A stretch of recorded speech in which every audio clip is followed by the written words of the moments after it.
ladies and gentlemen, fanboys and girls, nerds, weebs, and otaku, welcome back and welcome home.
Well, hello there, Apple Bites. This is your Apple Bite Written Writ Ralph talking to you straight from our show here, The Written Writ, a show where we get creative, have fun, and geek out.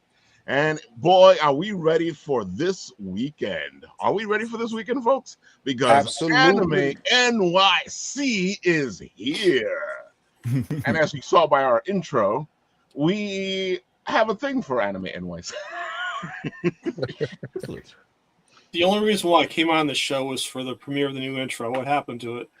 It is the things I am working on as we speak that I was telling you about. See, I was being nice to Nathan. I'm trying not to give him any pressure. He's over there working on it, and he's working at the same time. Let you go, Nathan. No problem. I didn't realize it was all on your shoulders while you were out doing it. Yeah, Nathan is doing It his is old 1/4 job of the way done. Hey, it was a And new good time. editor It was he new is. for me. You know, it was new for me. I liked it. Oh, that one, we love that one. Yeah, I love it. Well, It was yeah, I was excited. air guitar to that one every time. It's great. All right, folks, as you can see, it is going to be a show and a half. So I hope you're ready to geek out, have fun, and get creative, because that's what we're about to do. And Mario, you know, you're new to the show, you know, so Yeah. why don't we start with you? Give everybody the spiel. Okay, like short bio. Yeah, whatever you want to tell us, man. Give us the spiel. Who are you? What's going on? Why should we buy your books? Oh, okay. Well, so, well, it's my first time here, so thank you for having me. I don't know exactly what I signed up for. Nobody told me what to expect. But yeah, so I'm from Brazil, and I've been living in the US for 3 years now, almost 3 years, yeah. And I've been making comics for the past 21 years, like working professionally as an illustrator, a teacher, lecturer, you know, everything art related, thank God. And I've been making comics for yeah, more than 20 years now. So after I moved to the US, my goal was to like exist here too, because you know I have a career back home, and I wanted to make good use of my time here. So I started translating my comics to English, and then self-publishing it in small anthologies and collections. And I'm going to every kind of like show, comic book show, anime show, art crawls, whatever that I can. I live in Long Island, so mainly go around here and the city in New York. But yeah, it's been a very cool experience actually. Yeah. So there you can see me in Tropicon last weekend. Last show I went. How was Tropicon? Well, I heard Oh, all it good was things. yeah, it was nice. It's a nice show. They have the kind of like mixed arts and entertainment stuff. So they had a lot of voice actors. They have like wrestling people, actresses. They have people making all kinds of art. And I was one of the actually few comic book artists there. But it was a very nice show.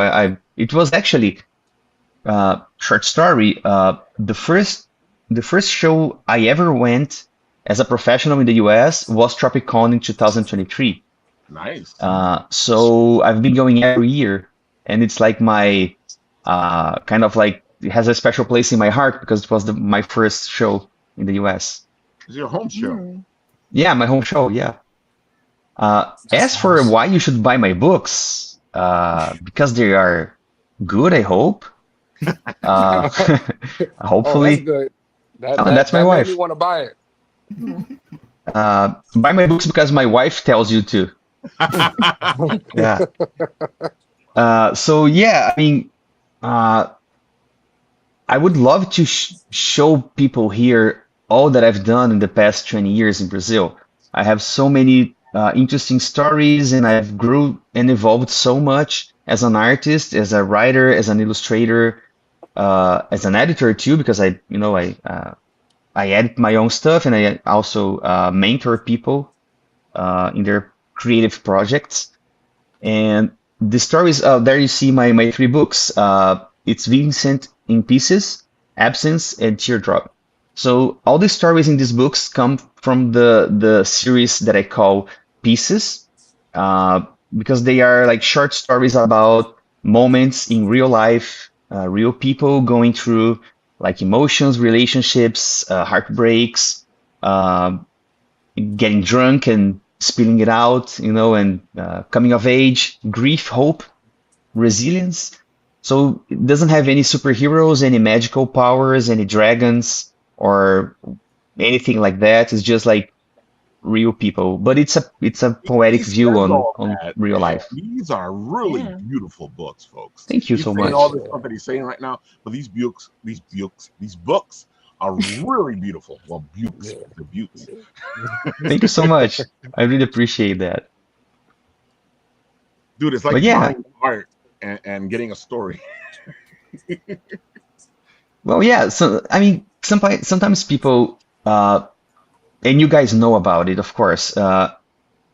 People think that comic books are usually just for kids. They're just like shallow entertainment. Maybe they are disposable. Oh, there's John. Yep. So Uh, sad I can't make it to oh anime. yeah, we're show buddies. We meet everywhere around the island. Yeah, he was my John was my neighbor at Tropicon. See, look, he has two of the books. See, I told you, Yeah, folks. yeah. hmm Go ahead, So Marius. yeah, but yeah, I mean, some people like non-comic book or manga readers, they don't know what they're missing, right?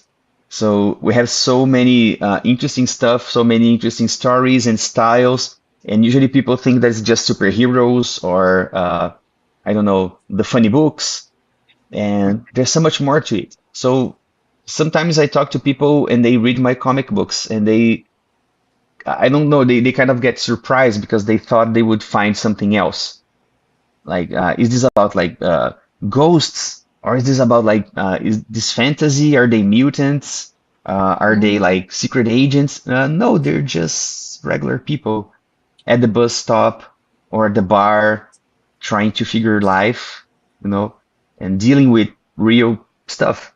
So yeah, sometimes like the wildest thing that you can do in comic books is just telling stories about normal people. See, that's what comics. People think comics is just one thing, but no. I Mhm, grew up, and comics were everything. You had a lot of superheroes in comics, but there were also comics that told stories. mhm. Also comics that were beautiful pieces of art.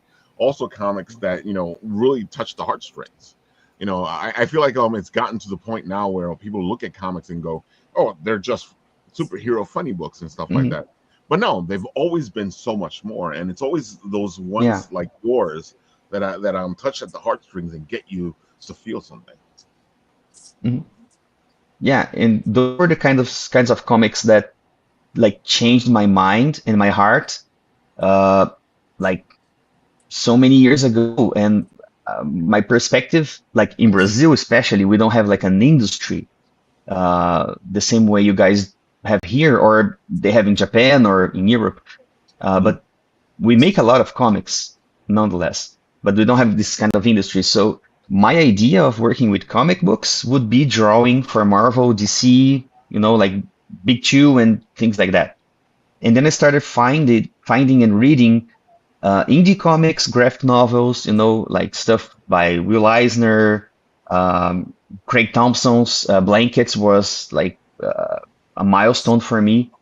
And then I started finding comic books made in Brazil by Brazilians that were not like Brazilians drawing to the US Big Two, because we have a lot of amazing artists up to today, of course, like working for Marvel and DC and other publishers.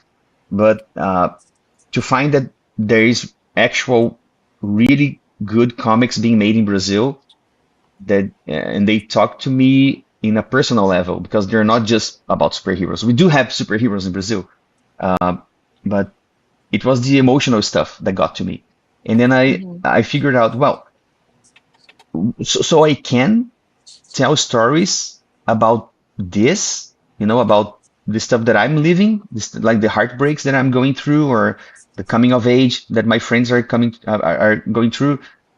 So that changed my mind, and then I was kind of losing my love for drawing comics because getting to draw for Marvel is a dream, but it's a far-fetched dream. You have to work really hard to get there, and I knew I was like kind of good, but not good enough. And I couldn't find stories that I was passionate about to tell with my drawing in the superhero genre. And then I didn't know what to do with my drawing. So when I found this kind of stories that you mentioned, like personal stories, like real life stories, even like dramas or I don't know, Mouse or Persepolis, the answer was there. Like, this is what I have to do. Like, this kind of stories that resonate with me. So that's what I've been doing since. I find that those stories are more dangerous because look at Mouse. I read it as a kid in the 80s, and here they're all banning it, and I'm like, why are we banning this? Yeah, it's like crazy, Yeah.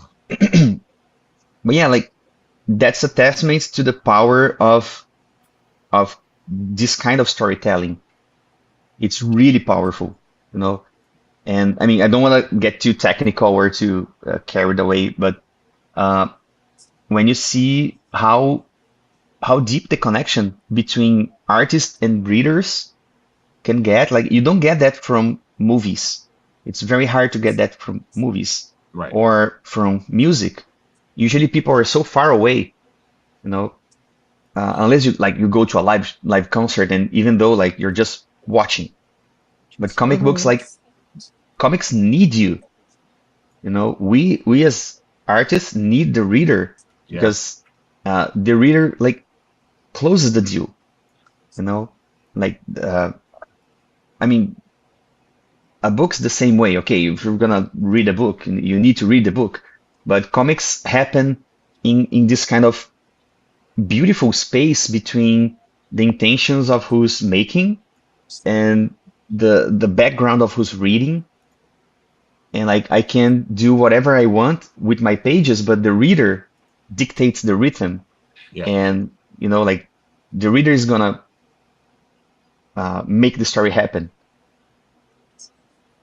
I completely agree. That's the thing about indies is they, or people in general, they instead of supporting indies, which is where we got all these beautiful stories happening, they keep getting angry at the big two because the big two isn't doing what they want.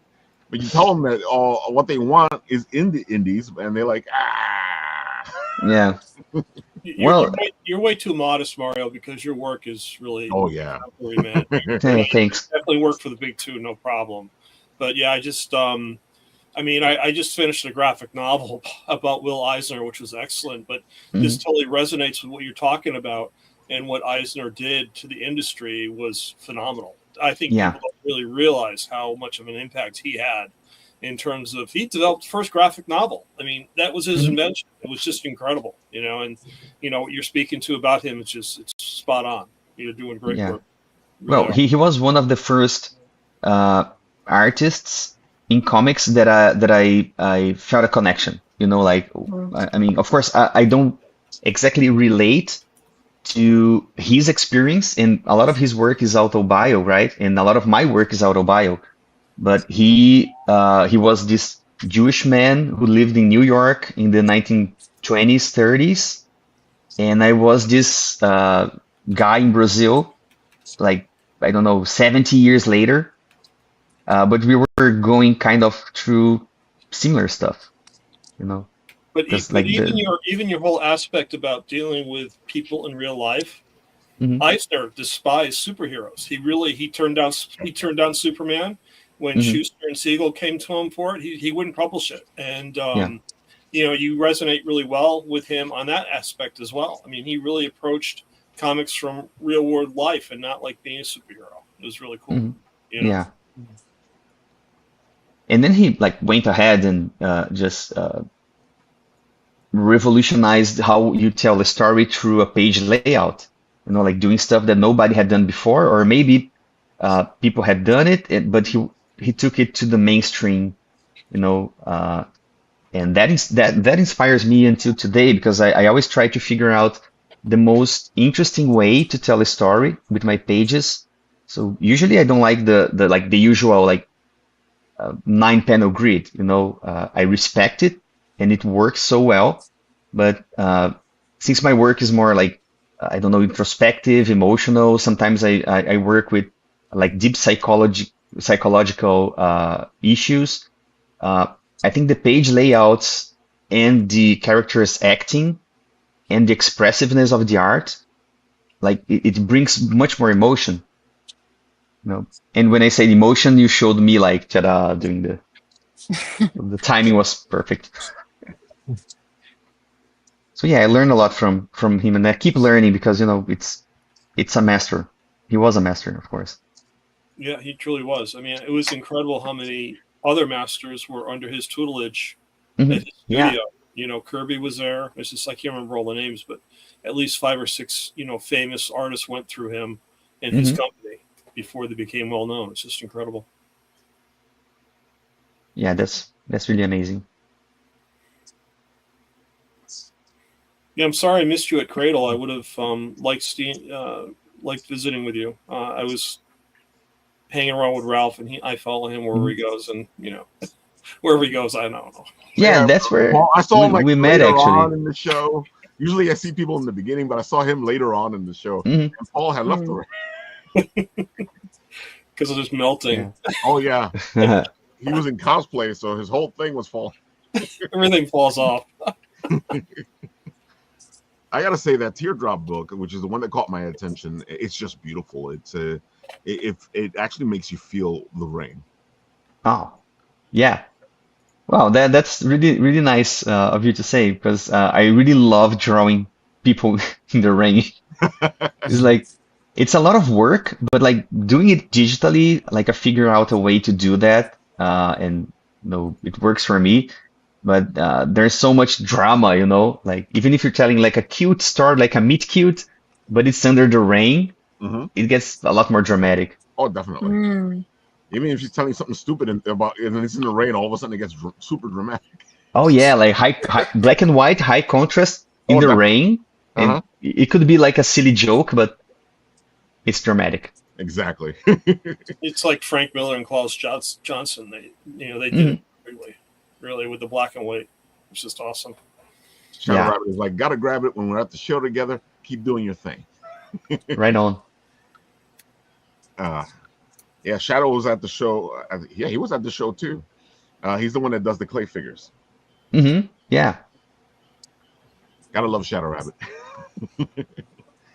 Yeah, I've been meeting so many interesting people, guys. I mean, I know almost everybody doing comics in Brazil, but then I came here and I gotta say, like going to New York Comic Con and seeing your childhood heroes is awesome. It is. But going to smaller shows and meeting indie people, it's much better. Like I've met so many interesting people, like probably comics that I would never read back home because they would never be published there. And I have the opportunity to meet them and read their work, and also have my work be seen here too. Dude, I gotta say your art's just amazing. You have such a range, and I feel like every piece like has your signature on it. Yeah, I mean, I'm glad that that shows because sometimes I can, like, depending on the work, I can go very experimental on the artwork. Like, uh, I like to give myself the freedom to try different styles and techniques and materials, uh, like depending on what the character needs or what the story needs. So I did this webcomic that later became two graphic novels called Therapy, and it's about therapy. And then this young guy doing therapy with his therapist, and then he loves blues. So it's all about like coming of age and depression and finding your way in life and old dusty blues songs. And then every time I needed to show the character's emotions or inner turmoils or whatever, I would change the styles. So like having a background in like I went to art school, I studied fine arts. Having this kind of background gave me more range, and I like to do that when it's needed, like when the story asks for it. That's a good thing. Like your Spider-Man, it's Spidey, but at the same time, you can see that it's one of your pieces. Yeah, well, I drew a lot of Spider-Man, so I think not for Marvel though, not yet. I think Tony would love you though because you do the big eyes. Tony loves the big eye. Yeah. Because we are big eye Spider-Man people here. Well, yeah, really, me too. How can he see out of a small-eyed mess? Think about it. Come on, for real. Spider sense or no, man, you guys still be able to see what you're doing. Well, you know what it is in the comics. They use the eyes in order to express what's going on behind the mask, and it's just an amazing thing. So we grew up with this, and it's always funny to me, like when the movies, and they're like, we have to show the actor's face. I'm like, no, I've read whole comics. We don't see Spider-Man's face. Yeah. But we paid for this actor. Well, that's your fault, man. I paid to watch Spider-Man. Oh man, but I gotta say, dude, I love the fact that you have your own style, and it really comes out in everything you do. Thank you.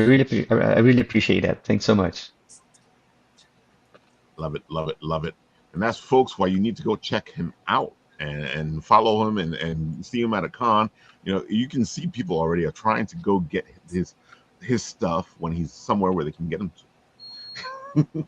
Yeah, like nowadays it's very hard to find my stuff unless you're talking to me in person at a show or something. I'm trying to find a way to get my comics around, so you can find them on Amazon. They are available there, and they will be available on Ingram too. But I mean, I like the idea of talking to people and being able to sign and do a quick sketch much more than just like stores like you did in that one, the pictures we saw right there. That's another good way for you to show your stuff around. Yeah. So let's see. Well, folks, go see him at a con. What's your next con? Let's see. I have a art crawl show in Farmingdale next month. Then I have another one in October. I'm going to be at SciCon, which is like the Syosset Library. They're having like this mini con in September. I'll be there too. There's another one I don't remember, but I always post about that on my Instagram, Blue Sky, and on my YouTube channel too. So if you follow me around, you're gonna be able to. For you guys, because I'm gonna put his Instagram in the comment section. Yeah, it'd be really great to get a link in the comment section there, Rafa. There you go. The link is in the well, if the freaking computer would do what I wanted to do. Actually, it's the mouse. It's not even the computer. All right, I'll put it in. Keep an eye out. While I'm doing that, Jeffrey, why don't you tell the people all the good stuff? Give them all the spiel. Go for it. Oh wow, I wasn't ready. I saw that. It was a curveball. I was like, oh, I got plenty of time. I'm number 5 with a list. Let's go ahead and let me go get some vitamin water. Let me get some replacement behind. My name is Jeffrey Snow. I am the owner of Snowstorm Comics. We actually just, unlike the previous gentleman here, we actually just started doing comics just last year. We debuted at WonderCon. It was an interesting experience. Safe to say, we were definitely babies. We had one comic that we just released. Had no content on. Well, we had the comic. We had a couple of art prints, but we just had a fantastic experience.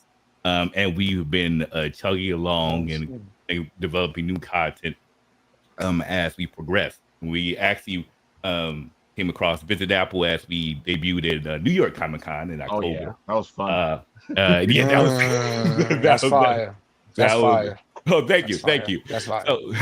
So this is our comic book series called Rise of the Nephilim. It's a unique series that's dedicated to 2 siblings. If you notice, when it comes to siblings within the media, they either normally get killed off within the first 5 minutes of the movie, or they end up becoming like the antagonist to the protagonist, like that classic sibling rivalry. And we were like, you know what?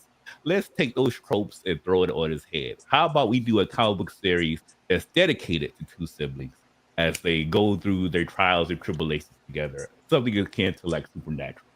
So if you like family dynamics, if you like fantasy, if you like D&D, you will love this content. Like I said, we debuted our first series, our first issue at WonderCon. And then we debuted our second issue came out actually at WonderCon this year. This sadly is limited edition, is currently sold out, but we're getting some new ones coming in very soon. It should be coming in at the time for LA Comic Con as well as we be coming out for issue 3. Issue 3 should be That's coming funny. out. My daughter was just talking about LA Comic Con because she has somebody that she likes going over there. It's like, can we go? I'm like, well, that takes a lot of stuff to get over there. Oh yes, oh yes. I learned that the hard way. I learned a lot of things about New York coming from California. That was actually my first time going to New York entirely. You know the feeling, yeah. Yes. It was definitely a culture shock. I remember that it still stick with me to this day. I got made fun of for wearing a seatbelt. Driving to the convention center. It was like, why are you wearing a seatbelt? I was just like, it's the law. Like, why are you telling me I'm not going to get arrested? To wear it. Yeah, you're supposed to wear it. He just gave me the look and he just kept driving. I was like, oh, okay, I guess it must be a tourist. So it was definitely the other thing that I had to say, which was really wild, is so many people came by our booth at New York Comic Con, and when they found out I was from California, like 70% of them was just like, "Oh my God, we're so sorry. I'm pretty sure you heard a lot of bad things about New York. We're like really mean, but I promise we're really nice." That's but funny. With the first 2 times I heard that, I thought nothing of it. But when I was like, wait, why is 15 people saying the exact same thing? Like, what's going on? What's happening right now? So yeah, it's just so interesting how the states can be so similar yet different at the same time. It's so much fun. It's so you know what it is? New York has this thing where people will look at it and they think we're mean, but I find that New Yorkers will help you out in a second before anybody else. Yeah. Yeah. I think my friend described it to me as there's a difference between niceness and kindness. Exactly. Yes, I know which description you're going after. Yes. And so once when they described it that way, I was like, oh, I can see where they're coming from. Like, I mean, of course, you have individuals from both sides that does have both, but there is like I noticed like a lean between the two versus New York versus California. But it's again, so funny because my partner says it all the time. She's always like, I am kind, I am not nice.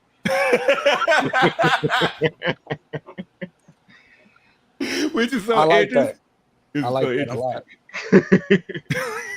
Well, but also at the same time, so just to backtrack a little bit, I did talk about it on the Instagram video that I made. I actually lived in Japan for a few years. Oh, I love that. Yeah, so with there, especially since I lived there during my formative years, like when I would turn, I think it was when I turned like 18, I was literally right over there.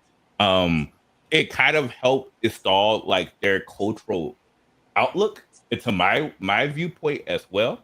And so because of that, when I hear about niceness versus kindness, I was like, well, Japan technically has both, so you don't have to be one or the other. So I was like, hey, I guess you choose your battles, here and there. But it's really interesting when I was seeing that and how I could be able to look things from an exterior perspective. But like I said, that's a tangent. But also, as you could probably see, we just launched our Patreon actually a couple of weeks ago. Was it a couple weeks ago? I think it was just last week. It was actually just last week. Yeah, so our Patreon is brand new. We have a whole bunch of exclusive content behind the scenes that's like revealing for like the 3rd issue. We have exclusive art prints that's gonna be coming out. We even have a special tier if you're interested into TTRPGs. You're very kind, but not. Yeah, So Did you say TTRPG? Yes, TTRPGs. Like, so the big thing is we noticed that TTRPGs has been rising a bit. Oh, definitely. But there's like this gap between the two. And I'll just be honest, I feel like my Rise of Nephilim comic is slightly influenced by my TTRPG experience. And you all will be the second group I kind of did this experiment on to test why. So when I was writing this comic, I was noticing like manga and comic books, like with kids go out and they're in crazy experiences, like they just do it. Like no one says anything. Like the parents don't say anything. The parents don't be like, hey, why are you going outside? You should be staying at home doing homework. They just allow the kids to be superheroes and endanger their life the entire time. So I was like, is this real or like, is this just like comic book format? So what I would do is I would go around in D&D experiences, play with different players, and play as a kid to see how other players would react to my character being in these circumstances. And the experiences that I saw and the reactions that I would get was mind-boggling. Like some of them true. Some of them were like superheroes. They were like, hey, you're strong enough. You can take care of yourself. Go ahead and do the business. While others was like, you are 12. Where is your apple juice? You need to go back to the car. So all of that kind of content was like, I'm so glad I did this because now I know the full range of what would happen if I would have like a character like Nico, who's one of the 2 main protagonists, place in circumstances like this. You know what I mean? So it's TTRPGs is super helpful in so many ways. Definitely. And we're trying to bring that over to our Patreon as well. So yeah, so like I said, we have tiers that's as low as $1 that gives you access to the Patreon. $5 gets you access to our digital comics as well as our behind the scenes stuff, and it just continues to rise depending upon how much you want to support. But yeah, like I said, we're super appreciative for everyone who's been supporting us so far. Yeah, it's been a wild experience. A wild experience. I have to stop because I know I have ADHD. So I'll just be honest, another thing, I have ADHD. So I know I have to put a clamp on things, otherwise I could go for a solid 45 minutes. It's good. It's good to explain things because I gotta say, when I was there with you at New York Comic Con, it was interesting to see how people were drawn to you. So thank you. Some people say that for one, a lot of people have mentioned that I have a radio voice, which I did not know that was the case. Yeah, bro. Yes, you do. You do. Yeah, you do. bro. Yeah, I was really gonna make a comment on it when they finally called me. Like this guy and his voice, I gotta go follow up. It's definitely unique. Thank you. I was completely unaware of this until I started meeting people. They was like, "Hey, have you ever thought about doing like voiceovers and such?" I was like, "No, what is that?" And then, no, I never thought about that. Definitely. Thank I you. can see you doing Batman, bro. You clearly doing Batman. You got it. Batman? I don't know. Definitely. I don't know. It's Batman sounds like a very specific character. I don't want that fan base coming after me. So maybe not Batman. Maybe not Batman. Let me get Cyborg. I think I should be safe. I can see you a Cyborg. Yeah. Let me do Cyborg. I think I'd be safe there. Oh wait, who has who has a mysterious this mysterious factor to them in DC or Marvel? Mephisto. Oh yeah, I think Etrigan. I could definitely. I can see you, Etrigan, yeah. yes. Dude, you could do Yeah. Hellboy. Oh, Hellboy Ooh. would be nice. Yeah. Oh, okay. you could do She-Hulk too. That would Dark be side of interesting. Thanos, in my opinion. That's what I was thinking. I was like, maybe I could go like that really deep, like Kratos type, that maybe something along those lines. But again, it was just really interesting. It was during New York Comic Con and then WonderCon to follow up, where people were suggesting that to me. And then literally on one of our Patreon, the reveal, someone says you should do voiceover, and they were from a voiceover group. Now I was like, okay, these are like the barbershop folks. Yeah, these are right. Like these are actual folks from a voiceover group. So I was like, maybe I should take a look into it. But I will say that for those out there who have been doing comics for a long period of time, I could definitely say it was a struggle originally because I didn't know I had ADHD. I wanted to talk about this because I know I've talked to a lot of artists who struggle to complete content. And the reason why I wanted to bring that subject up is because I literally just finished the last panel of the third issue just 2 hours ago. And I just sat there thinking to myself, like, wow, before I knew I had ADHD and like medications, but I could maybe do 4 or 5 pages max. And then I would be bored. I was just like, okay, I got to do something else. I need to do something else. I couldn't like stay focused, but I couldn't be specific. And it was a difficult process. And then the minute that I found out I had ADHD, it sort of boom, it just off. So I know that this doesn't apply to everyone. I'm not everyone who has doing comics and struggle to complete it. I'm pretty sure not everyone has ADHD, whatever, what have you. But as long as you can find a process within yourself to be able to motivate yourself to the next stage, like whether it's the beginning, the middle, the end, finding people around you to help, pull you up and get you to move forward and completed that stuff. When you finish that piece, it is literally one of the greatest feelings in the world. Like, like I literally just sat there for like 10 minutes, like, wow, I did it. And it's the third issue. It's not like the first one. The first one, I almost cried. the first, my first issue, I literally almost cried because I never was able to complete an issue before. And even the third issue, like I said, I literally was just like, wow, I did it. I finished it. And for some people, it may seem like it's super easy. It is not. It is. Oh, people always think that it's like, oh, it's a comic book, and they don't realize it takes years for this comic book to come into fruition. Mm-hmm. Yes, it's not because we like doing it that it's easy. Right? Like there's so much into it. And like the first comic that I did, it literally took me a year to complete it. Because of the fact that my art style is more of like a fine art, like rendered approach, more closer to like a Alex Ross or Mateus de Luis type style. Definitely not in that degree, but those have been my inspirations.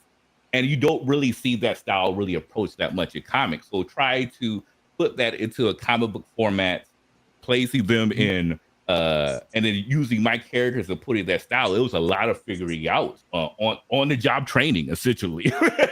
so it was a great learning lessons, and you can easily see during like the 3 issues, you just see the art just continue to progress as I find things I'm more comfortable with, or I find new tools or brushes that really helps take a scene to a new level. I can't wait for the third issue to come out because there's a certain anyway. I can't. Let me stop again. ADHD. The other thing is we are bad when it comes to secrets. We will spoil like no tomorrow. So I'm gonna stop right there. We will stop right there.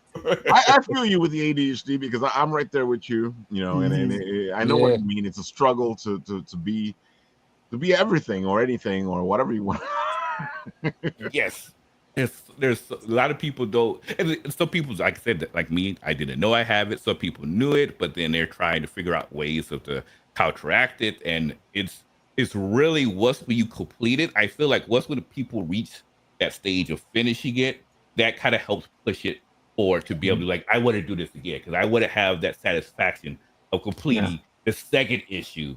And where I'm like, okay, I can keep doing this. I can repeat this. It's no longer just a one-off per se, right? And so it's a warm sensation that feels really good. It is hard to explain in words fully, like the appreciation when you're playing doing things like this. It's like essentially like doing comics is like we ADHD is like doing difficulty mode of like legendary or something like that.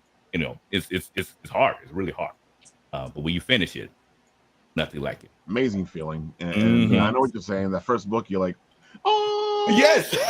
Then by the third book, you're like, wow. Yeah. Especially as you see the progression that you made and you see your art getting better and you just see like things like happening. You're just like, oh, I can do it. And I remember in last WonderCon, I was shocked because I used to be on the other side of the fence, and I would go up to people and be like, "You were a big inspiration for me, and I'm so happy that you made it. Can you tell me some of your tricks in the trade and such like that?"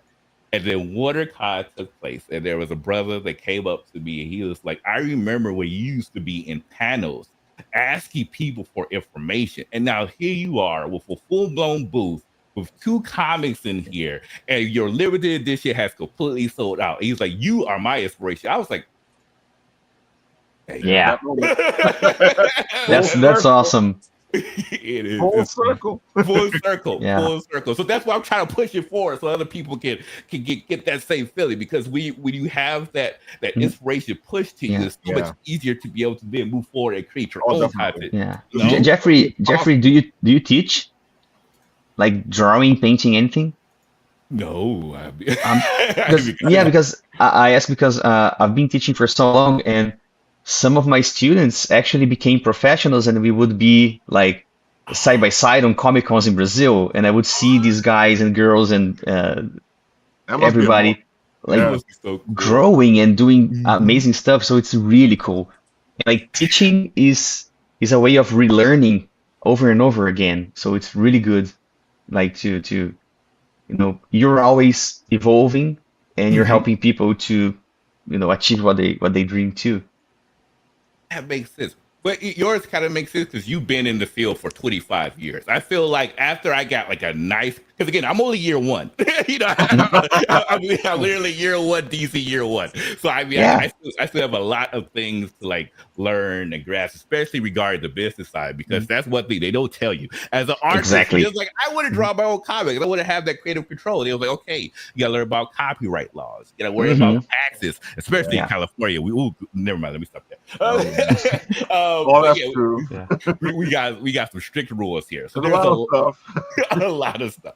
So there was a lot of things that I definitely had speed bumps on as I continue to develop my company and have it become an LLC and be able to do the things that I wanted. So I definitely wanted to actually talk about those things in like future panels, but I feel like I wanted to get all the information I needed first before I could fully explain everything.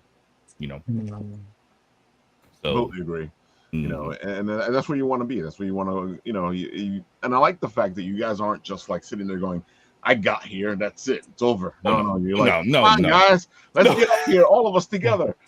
Exactly. Like with our last Comic Con, like I said, at WonderCon, I shared a booth with a good friend of mine's, Wicked Town, because I remember they were, I hired the artist there for our comic book cover, and they were trying to get a foothold into WonderCon. And it was like, oh yeah, sure, I have no problem. I mean, I easily could afford the booth, no problem. But I was like, let's go ahead and get you experience with WonderCon. You get half the price. You only have to worry about half the price of the booth, and you can be able to see what it's like selling at a comic convention. And we were having meetings every Wednesday or something like that. And then, they would ask me all these questions about my experiences at New York Comic Con and such. And then towards the end, they told me, you don't know how special this is. He was like, many people, even in the indie industry, that when they find out stuff, they keep it a secret. But you are trying. All that. Yeah, I didn't know this. I assumed everyone was like me because everyone is trying to grow and get better. And so when they told me that most people try to like keep the eggs to themselves, I was like, that's not right. Yeah, no way. So yeah, I was like, that's yeah, we don't work that way. So Yeah. I but try to find the people like you that help each. We like to say it here. We all. It's easier to rise to the top when we all rise together. everyone deserves a seat at the table. That Exactly. has been always been my biggest mindset. So yeah, to try to keep folks away. Then sorry, that's not. That's It a doesn't make tactic any negative. sense. I know a lot of people like to say they're competition. I'm like, no, they're not your competition. Yeah, they're not your competition. They have a whole different audience. They're not your competition. Mm-hmm. Exactly.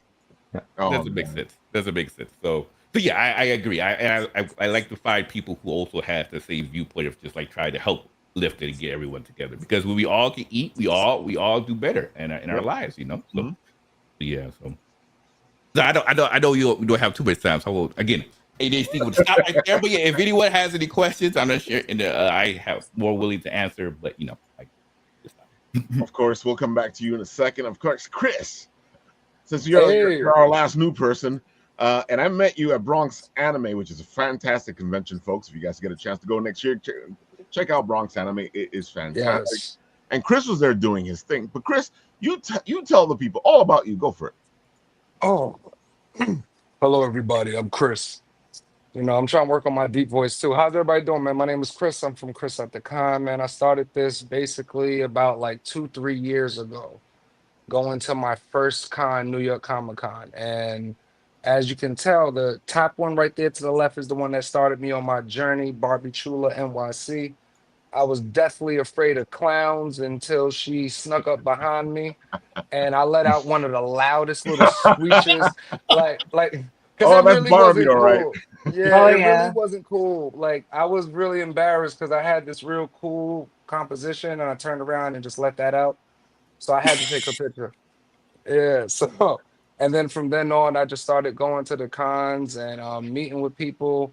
I was actually a part of like a group before that was based in bringing comic books to children and bringing a platform for other artists to, be able to express themselves. And later on, that actually motivated me to like, hey, I can stand and do this myself. So that's where Chris at the Con came from. I do photography. I do video editing. I have helped people create their content. I have just finished today writing my first script. So like when I'm hearing everybody talk about the completion, especially my guy that just got finished going and how great it feels to finish something. And I don't know if I got ADHD, but procrastination is like one of my best friends. And Oh, I know that guy. yeah. We talk often more than I want to. Oh, And definitely. and I believe like that in itself is something that I had to fight through, and being able to create something and then give that to people, that's more along the lines where I'm at. So I've been going to every con. I'm currently right now interviewing a few cosplayers because I wanted to give the platform of letting cosplayers really talk their life, like what they've been through. What inspired you to really jump behind the paint? What put you in this costume? What made you feel powerful? What made you feel small? And being able to like display that to people. I've had the pleasure to interview a few famous people. You know, I got a chance to interview David Payton. Yeah, I know him as Herb from Agatha All Along or WandaVision. I had a time to interview Lavelle Adams Gray. I know him as Drew Tejada from Power Book 2, but I really wanted to focus more on the people I think are heroes, the reason why I go to the con. And that's pretty much what I'm working on right now, other than the movie script that I'm working on and editing videos, taking pictures, talking to people. I am really just a chill guy, bro.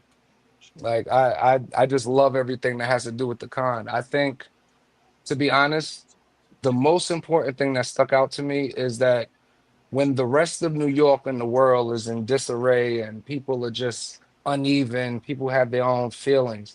When you walk through the door of any con, it's not like that. Everybody's accepted, Yeah. everybody's family.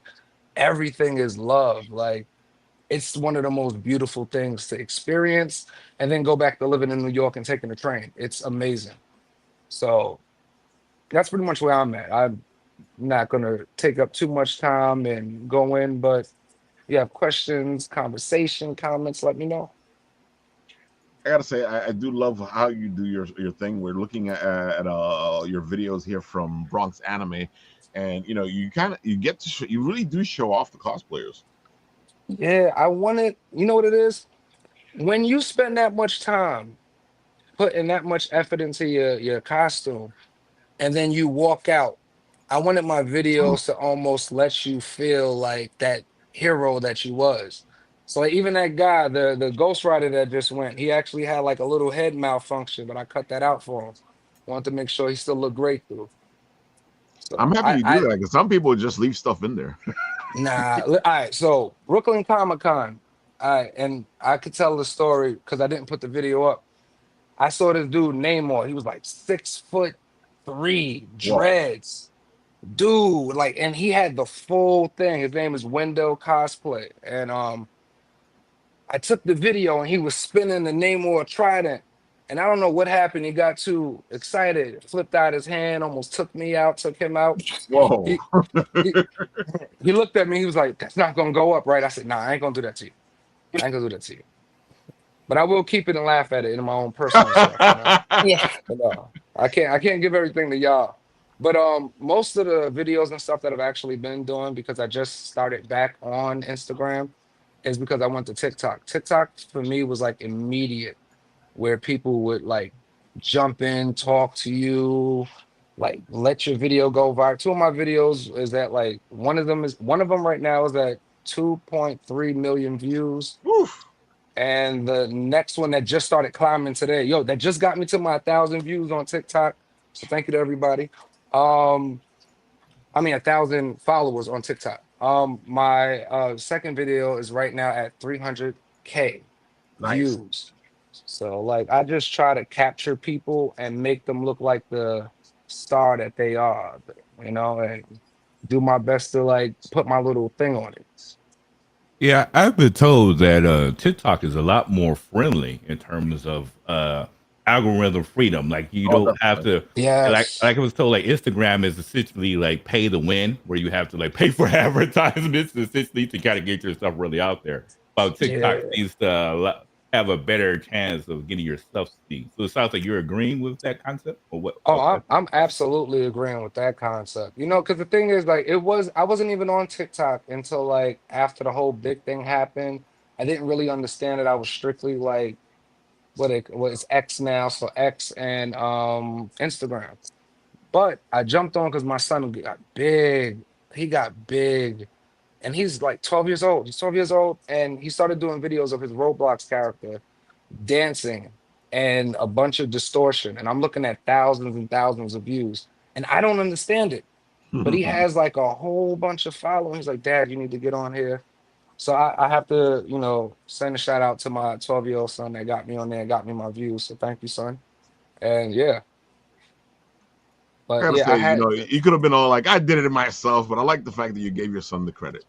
no, I give everybody the credit, bro. Like my whole platform is not about me. That's why you really are not gonna see me. You'll see me in my logo. I don't need to be in the videos. I don't really need to like do too much. I think that me being able to capture everybody in their actual essence is enough. That's what I feel like is the most important thing. Well, man, I have to say it was really great meeting you at Brock's Anime.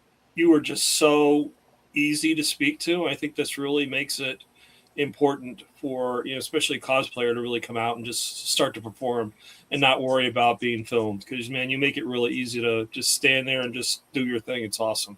It's really cool. Thank you. I appreciate that. I really do, man. I want to be able to be like the assistant to the cosplayer getting up there. You know what I'm saying? Because it's really them that's the stars, and I really get a chance to showcase that. So it's like a one in one. I love it. And dude, I love that you add special effects to the videos. Like you do the superpowers, you do a very cool editing. Thank you, Like, it's bro. I like appreciate it. level up. Like you take really good cosplayers and then I don't know, like you said, like you're doing justice, like I mean, uh, giving them even more than they have when they were performing. No, thank you, bro. That's really, really cool. I love it. You know what? It all started with art. Like if you really think about it, I think everybody starts with like some form of art, whether it be music, drawn, written. It's all art, like that expression. And I love drawings, bro. Loved it. Mhm. So like hearing y'all talk about comics, like that was always something I wanted to do, but I fell out of drawing, and then I went into music, and now I'm in photography. So you just bounce around wherever you can be creative. But I love art. So whenever I take a picture, like, and I do my edits, I want that to show. Like, I really want to show that I'm connected to it on that level. Yeah, But it but I shows. also I also want to take this time to say that with you, let me make sure I get the names right, so I can share it. The two gentlemen that spoke before, because I got a small screen. But the fact that y'all were highlighting on mental illnesses and stuff like that, being able to talk about mental awareness, that is very important, because I think a lot of people don't really take as much time to pay attention to that. Like even my little boy, he got ADHD. So dealing with that, hearing you talk about it and being proud, and me helping him like try to complete things that he start, I understand it is a really tough thing. So I was able to, like, the same way you get a chance to show that in your books, my guy from Brazil, and my guy gets a chance to show that and be a walking avatar of being able to fight through stuff, like y'all superheroes in yourself, being able to put it out there. So I just wanted to stop and tell that to y'all. Thank you. I appreciate that. Thanks, man. Did you take cinematography class? The way your angles are when you start to Yeah. bring like some of the movements, it's like wow. Did you take like cinematography or?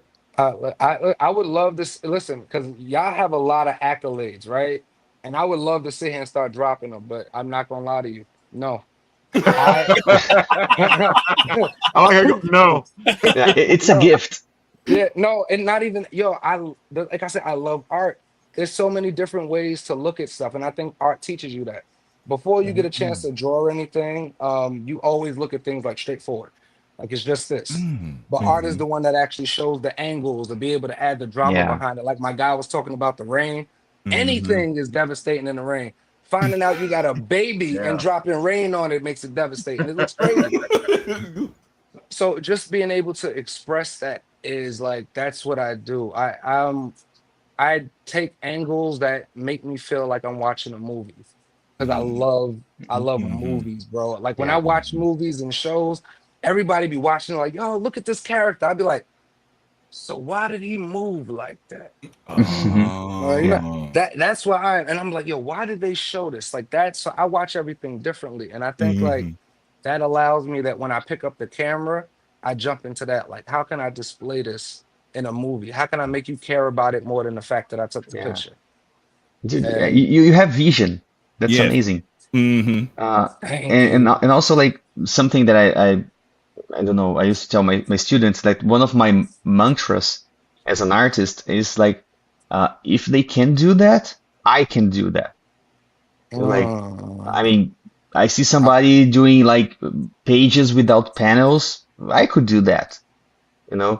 I see mm, somebody doing watercolors in a dream sequence. Well, I could do that. So Yeah. you're seeing people mm, doing stuff in movies and TV shows, and you're like, okay, this is going inside my creative bank account, Mm-hmm. and I can withdraw this whenever I want. That visual library. Yeah, Mm-hmm. that's really good. yeah. Thank you so much. And that actually means a lot, coming from people that makes comics every day, because you gotta look at, you're always fixed on how you're gonna be able to produce the best version of whatever you put in your hands in. You don't want Yeah. it to look like the last, you don't want it to look dull, you don't want it to resemble anything else. So if anything I did stuck out to y'all like that, I already love it. I love it. This is what's up. This is great. Yeah. I feel like I just passed class. I like it. Yes. Yes. Oh, sorry. Yeah. Can I just do one slight tangent? Actually, because you just mentioned that. That was another thing I kind of wanted to bring up. Mhm. Was like you know how there's certain artists that like feel like you have to be like self-taught, like you don't need to use don't need to go to school or you don't need to go. I can definitely say that you, depending upon the person, you should determine how your learning style is. Because some Mm-hmm. people, they can just look at a YouTube video and be able to absorb that information and be able to pull off the masterpiece. I could not. I had to go through CGMA, and I had to go through. Like, I wish I could show you the class that I went through. The first class I went through, like the first drawing for digital painting, and the last. Just give you the Wow. spoiler alert. She cried at the end because of how much of a progress that I made from the beginning. Because I didn't know anything about digital painting. I tried watching YouTube videos. I just couldn't understand it. But when I had a teacher teaching me things and going over my stuff and then correcting it, and then I could go back and rewatch the videos and continue to improve, it was night and day difference. Like, I saw it. It was just right there. It literally started crying. She was like, like, I can see how much of an impact I made for you. And That's beautiful. yeah, so sorry, I didn't want to take it too much of a tangent, but just like, you were talking about like classes and such. I just want to make sure that people can think about, like, maybe self-taught is okay, but if you need to do classes and get teachers to help you out, there's nothing wrong with that. We all have. Yeah. No, that's I think that. important. No, sorry, man. No, go ahead, bro. No, I just wanted to say that's important. Oh yeah. I did that. Yeah, I think that the hardest part is like understanding how you learn. Like you said, Jeffrey, like each person has like a different way of absorbing stuff, in learning. And like as a teacher, you have to try to find the best way to teach each of the people that you're teaching, because everybody learns differently. And sometimes you just don't have it, like your style, whatever you have to offer, is not compatible to the way people learn. Like a specific person learn, and that's okay too, because it doesn't mean that they can't learn or you can't teach. Yes. It just means that combination is not probably a good match. Have to find a way that you process information, and then I'm happy you said that, because a lot of the times people get blamed. Either the teacher gets blamed or the student gets blamed, and I'm like, no. Sometimes it's just that combination doesn't work. Yeah. Sometimes you gotta find the right combination. The reason I'm a writer is because of my history teachers. You wouldn't think that combination would work.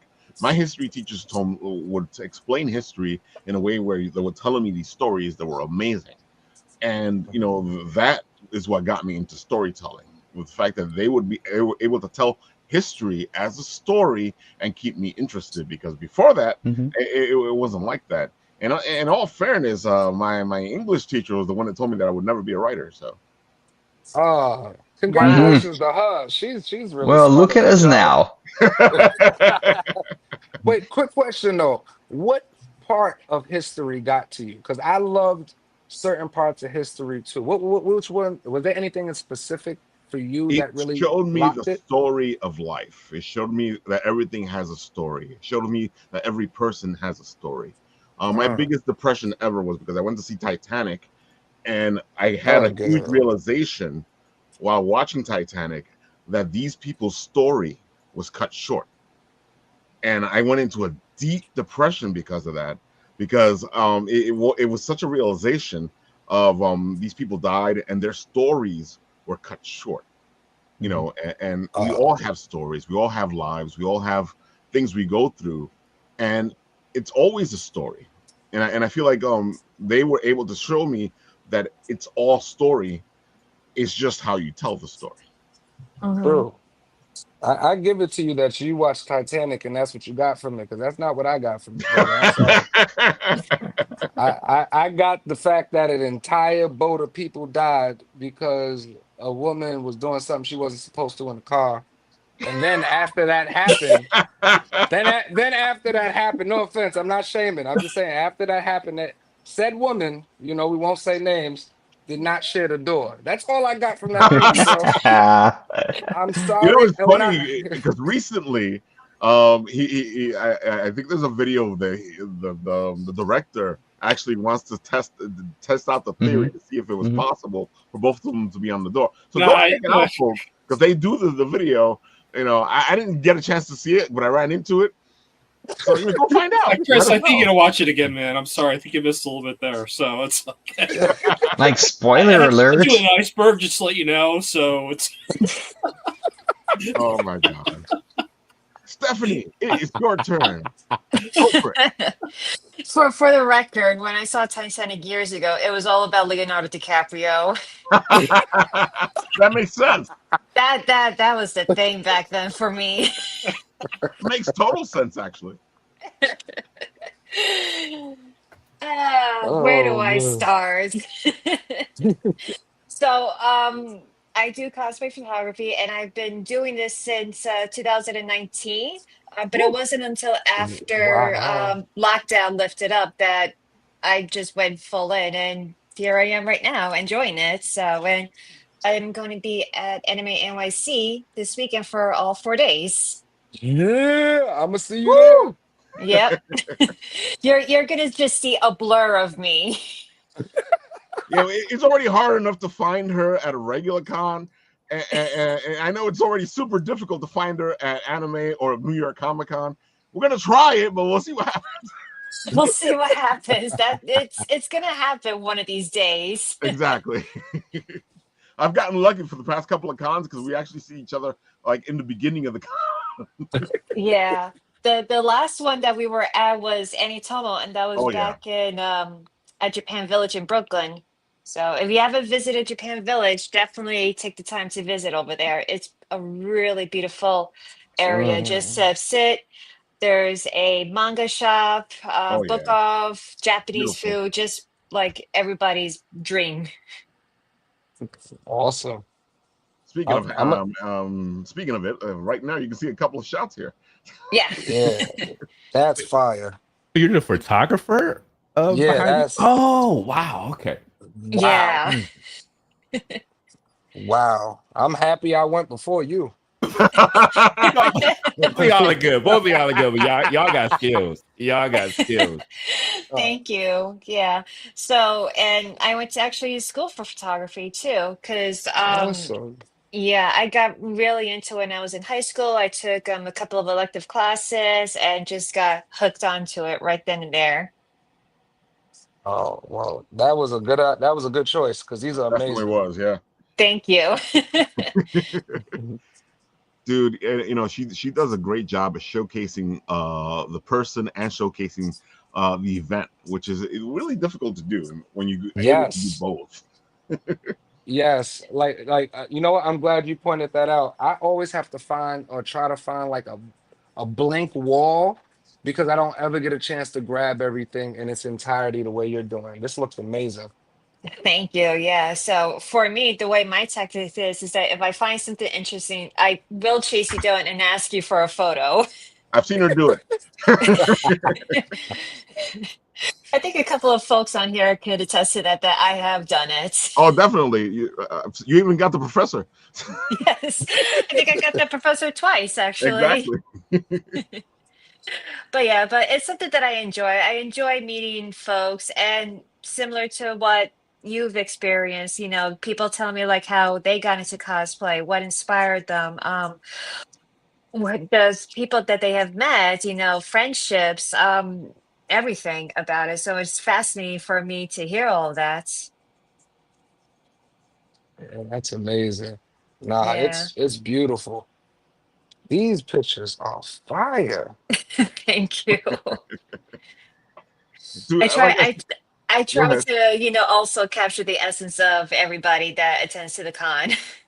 Yeah, they're comfortable. Like every picture I'm looking at, because I normally have to like crack a joke or just like let them know it's cool. But everybody looks comfortable in their like Oh, like yeah. like showcasing who they are. Like, yeah, take a picture of me. They're not feeling thrown off. I've had Yeah. like a have you ever ran into anybody like you went Oh, good down like you question. chased down for a picture and then they just like did not give you the energy that you expected? Yeah, I've had a couple of those. Yeah. Or they just flat out said, "No, thank you. We don't want a picture." And I Yeah. was like, "Okay, you have to respect, when somebody says no, no means no." Yeah. So, My and it was problem is hard for me definitely too because It was hard for me too at the beginning because I didn't know what I was doing. I was one of those people that will randomly ask somebody when once they took off like their mask or their helmet, and they're like, "No, we need to take a break." I'm like, "Okay, all right, that's fair." Yeah, You know, sometimes you I don't know found what's going on. So that's Yeah, true. I find the hardest times to ask for pictures, and I keep doing that is when they eating. I don't know oh until I'm yeah. right there, and I go, sorry. yeah. Just walk. Because sometimes people don't Uh, even notice that they're eating. It's not until like you're paying attention, you're like, oh fuck. yeah, They're just like, "Oh, I'm yeah. sorry. I didn't mean to disrupt you while you're eating." I caught a guy there was a guy in a Baymax costume, and I was trying to take a picture of him, and then he like did the little zip down, like give me a few seconds, and I saw him eating a plate inside the costume. I was like, you know what? Oh, respect for That's that. amazing. There was so much respect for that. I was like, all right, I'll be back. He's like, nice. Damn, your pictures just pop. I've told you this before. Thank you. I get a lot of comments of saying that it just pops, it's vibrant, and that's, the aesthetic because I do want to showcase as much of their cosplays as possible. So Oh, Yeah.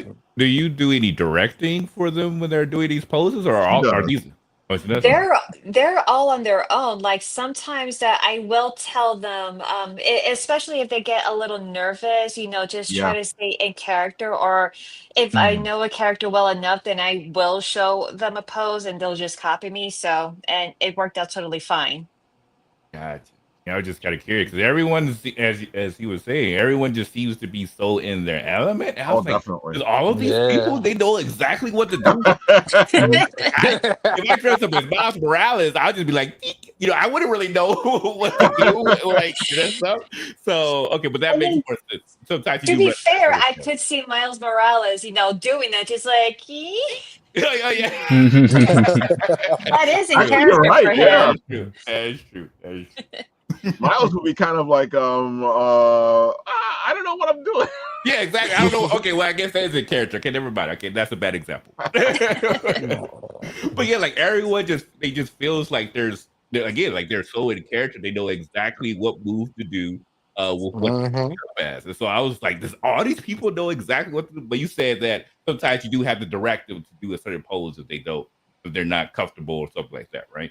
Yeah, Yeah. exactly. Like, and that happens very rarely. So, because Mhm. I also like to look for cosplayers that if I see that the cosplay is done well enough, or at least done with lots of love, then that's when I know that, okay, they'll be able to pull something off. Yeah. Oh, I Yeah. see. I see. Yeah. Yeah, so Oh, that's interesting. something that I had to develop an eye for the last few years.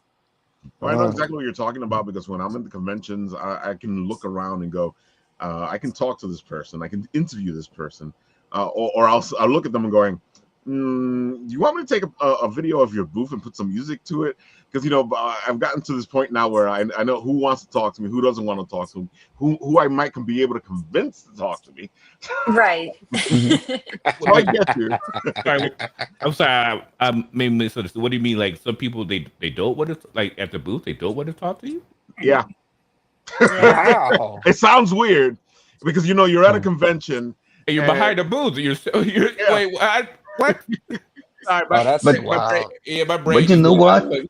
I'm I would confused. say that I also would like to ask you guys as photographers because is there like a relation between people going in cosplay and like I would say like how can I put this in words?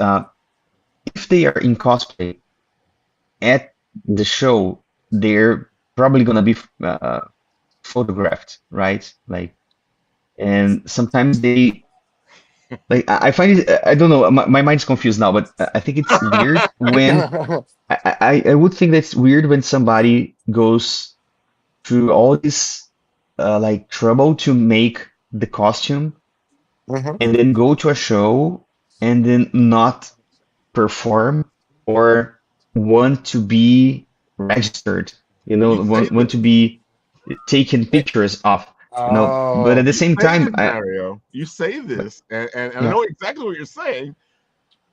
a lot of people will go to the show and they don't want nothing. They don't want you to take videos. They don't want you to take Yeah. pictures. They get upset if you try to.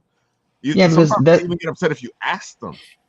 yeah, but that's the point. Like, well, you know that because you made a video with me at CradleCon, but I'm very fine with camera and talking to cameras, and I have a YouTube channel. But my wife is super shy, Oh yeah, she is. so oh, I know the Nightcrawler guy. Yeah, he's cool. Yeah, Yeah. That is the I met that this is an guy. incredible cosplayer. Yeah, so Yeah. last year I was going to New York Comic Con in the train from Long Island to the city, and then this guy just comes inside the train dressed as Superman, like in full Gotcha. costume. And then I was drawing, and then he sits at my side, and we were talking all the way into the Comic Con. And then he showed me a lot of videos like him as Nightcrawler. So yeah, it's nice seeing him there. He takes it like really seriously. Oh no, he Like, is. He's like yeah. so He's invested amazing. in his cosplays. Yeah, he is. So this is like an example, like this guy as an example. Like I also have other cosplayer friends, like they go all in, they are Yeah. in character, they perform, they do a lot of hard work to get the costume right. But some people they don't feel comfortable talking to a camera, even though they are an artist in a booth or a Oh table yeah. showing their work. So like talking to one or two people at a time and talking about their art is fine, but if you put a camera on their faces and they freeze, like they get I don't know. So I mean I'm just curious, like are there cosplayers that go all the way to the show, like doing a lot of they have a lot of effort to do the costume, and then they don't want to be photographed or filmed? I can say I've actually ran into Anime Con last year. I saw someone dressed up as Poison Ivy, and I was like, yo, I need the picture. I had to take pictures of the entire group of people that was in front of her Yeah. just so I could take her picture. And by the time I got to her, she was so shy, like, why do you want to take this picture? And in my head, I'm like, if you know how many pictures I just took just to get here, Mhm. Yeah. like, and then Wow. it turned into like her going, so I got pictures of Poison Ivy, like, Mhm. I'm like, yo, I snapped 28 pictures for Poison Ivy to do that to me. All right, I learned my lesson. But Yeah. I yeah, actually remember something. You mentioned Poison Ivy, which is usually like uh, a very revealing costume, Hmm. right? hmm hmm And I remember like a couple of years ago, actually, I guess 10 years ago, because George Paris was in Brazil for one of our shows, like one of the big shows. And I mean, people love George Paris in Brazil. Yeah. Like, I mean, and he was such a nice guy. And then there was this girl, like a very beautiful girl. She made as Starfire from the Teen Titans. So I mean, fire. kind of revealing, it was a Yeah. very well-made costume, but she was, a lot of skin showing, and she was painted orange. But then some guys from a TV show, like this kind of pranks and stupid jokes TV show, they went to the show and they hmm were like teasing her and like kind of harassing her and Uh-oh. made everybody very uncomfortable. So like Uh, that's really crossing a line, like it was this whole deal back then, like 2015, I guess. So I mean, it's nice that you guys show a lot of respect Hmm. to the cosplayers, because they're not there to be made fun of, Yeah. like they go yeah. there because they feel safe, like performing and incarnating the characters. So I always remember that Starfire from like 10 years ago, and I mean, I feel sad for her because she went there out of love for the character and the artist, and everybody was Yeah. celebrating her until those assholes. Oh, I'm sorry. Uh, Oh, I don't worry cursed. about it. Don't worry about Yeah, Well, I our cursed a host while already ago. dropped one. Yeah, he was the Yeah. first one to drop yeah. one, Oh, so all you right. safe. But yeah, I cursed a so I while mean, ago.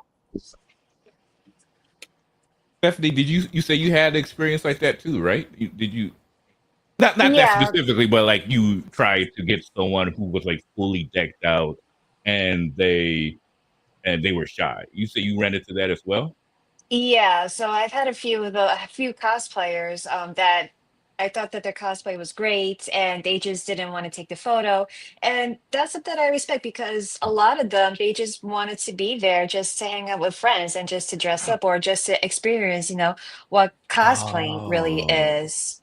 So, and okay. yeah, so and some of the time that they will come back the following year and they'll be like, okay, now I feel comfortable enough to take a photo. I Yeah. now I feel comfortable enough to be interviewed on camera. So that's something that I always have to keep in mind because there are a lot of first timers out Mhm. there too that you have to be respectful, that you cannot scare them away because Yeah. those are the people that you want to showcase. That's your content right there. And if you like give like an inkling that you're somewhat of a creep, you will be remembered by them as a Mhm. creep. Mhm. Yeah. Exactly. Yeah, That's a good Yeah. point. I I did can it. see the Oh, sorry, go ahead. total. Going out there for the first time, Mhm. your all sense of modesty doesn't drop till actually you do it 2 or 3 times. Speaking Mhm. from experience, so Yeah. Yeah. That is a great point. I mean, I guess because many of us has gone for so many years, we kind of assume that many people are like reoccurring individuals. I didn't even really think about like it could be someone's first time Yeah. attending a convention, and so they may knock a cosplay completely out of the park. But they don't have that experience of what a convention may be like. So yeah, that's a great point. I'm glad you pointed that out. Yeah, This, but then there are also like cosplayers that it's like their first, second time, and their cosplays that they made by hand is just like phenomenal. It's just Yes. like Yes. you only did this at least 1 or 2 years, and your cosplay is this good. Mm-hmm. yeah, Mm-hmm. that'd be amazing. And Mm-hmm. then Yeah. just to point out the ones that sometimes their first time is just like they don't get a chance to really be thrown off because people like what they're seeing so much. There was Yep. like it was like last year at Anime Con, there was a Medusa Mm-hmm. and she could not move from the front because she was taking pictures. I ended Oh, up I know who standing you're next. talking about. Yeah. Yeah, I ended up standing next to her boyfriend, and then the guy was like, "Yo, bro, we've been here for 4 hours, bro. We haven't even been inside." And I'm looking at her, I said, "Wow." And he's holding everything, and he's just like, "Yeah, but she's loving it." I said, "Wow, man, she must do this." Like he said, "This is her first one, man. We're still here." Ooh. And I was like, "Yeah." Wow. I was like, "Yo, bro, I feel bad for you, but I'm about to go take a picture too. That's all." It was like, while I have you here, let me just take a Yeah. quick snap, and then you're on your way. And she was loving it. She was in the element. She was grabbing like little snakes, was just dancing. I loved it. I loved it. But he was Ah. stuck there for 4 hours and he just walked in. Oh, you know That what? was I give hilarious. props to the partners that go along Oh with yeah. Yup. to the cosplayer. Like, there's this one cosplayer that I know, and her husband. Oh my God, it's just like you. And I tell her like every time, she's like, "You're very lucky that you have a husband that Yeah. supports you." Mm. Um, there was a shoot that we did a few weeks back in Central Park. She dressed up as Xavier from Love and Deep Space.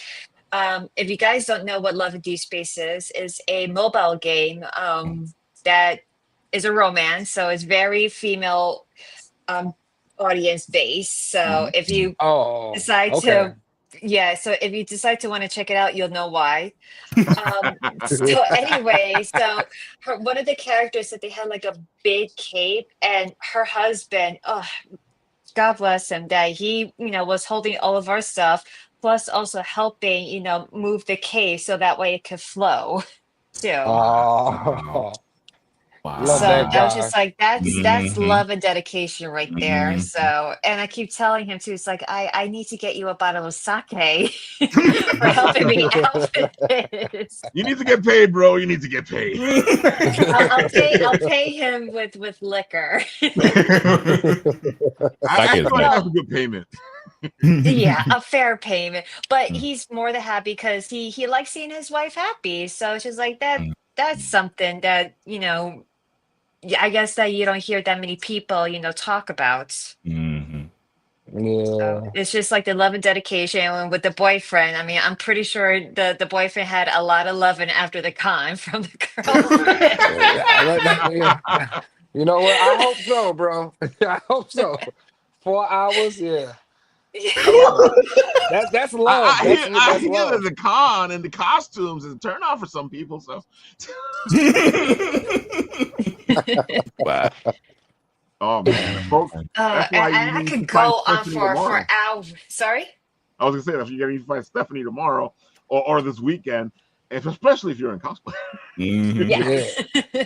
Yeah, Saturday I think it's Friday and Saturday. I will be in a blonde wig and blue.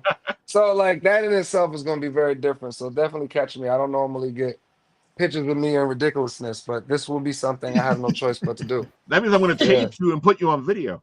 Right? You're gonna be on the opposite side now. Now Look, you're photographed.